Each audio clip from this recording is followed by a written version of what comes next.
संजय दत्त की एक हरकत की वजह से हमेशा के लिए बिगड़ गए थे संजय दत्त के श्रीदेवी के साथ रिश्ते। चलिए आपको सिनेमा टॉकीज की इस एक्सक्लूसिव खबर में बताते हैं कि ऐसा क्या हुआ था 80 के दशक में इन दोनों के बीच। ये किस्सा है साल 1983 का। 80 के दशक में श्रीदेवी इंडस्ट्री की टॉप एक्ट्रेस हुआ करती थी। उनके चाहने वालों की गिनती करोड़ों में होती थी और उनके फैंस में से ही एक थे संजय दत्त भी। सुनील दत्त और नरगिस के बेटे होने की वजह से संजू इंडस्ट्री में सभी के लाडले हुआ करते थे। लेकिन सबसे बड़ी बात तो ये थी कि संजय की फिल्म रॉकी, जो कि साल 1981 में आई थी, वो भी सुपरहिट हो गई थी और संजय स्टार बन गए थे। लेकिन इसी के साथ साथ संजय नशे की आदत की वजह से भी काफी ज्यादा बदनाम थे।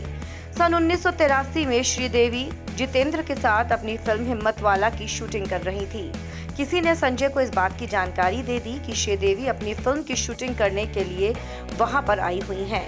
बस फिर क्या था, अपनी फेवरेट एक्ट्रेस से मिलने के लिए संजय दत्त वहां पर पहुंच गए। लेकिन अफसोस, उस वक्त संजय दत्त पूरी तरह से नशे में धुत थे।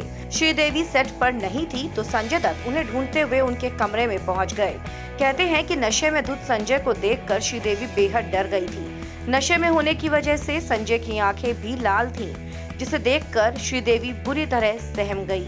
किसी तरह से उन्होंने सिक्योरिटी को आवाज दी और संजय को श्रीदेवी के कमरे से बाहर निकाला गया।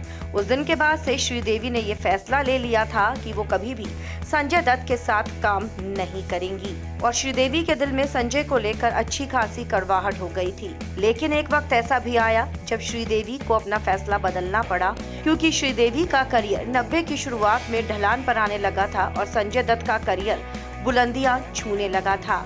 और उस समय श्रीदेवी ने संजय के साथ फिल्म बुलंदी साइन की। लेकिन श्रीदेवी का उस फिल्म में संजय के साथ कोई भी सीन नहीं था। फिल्म बीच में ही डिब्बा बंद हो गई, जिसके बाद श्रीदेवी ने फिल्म गुमराह साइन की संजय दत्त के साथ। लेकिन जैसे ही शूटिंग खत्म होती थी, सीन ओके होता था, श्रीदेवी संजय से कोसों दूर चली जाती थी और जैसे तैसे उन्होंने फिल्म को पूरा किया। लेकिन बाद में जब संजय दत्त से हिम्मतवाला के सेट पर हुई इस घटना के बारे में पूछा गया था तो उन्होंने कहा था कि वो श्रीदेवी से मिलने तो गए थे, लेकिन उन्होंने श्रीदेवी से क्या कहा उन्हें कुछ भी याद नहीं, क्योंकि वो पूरी तरह से नशे में थे।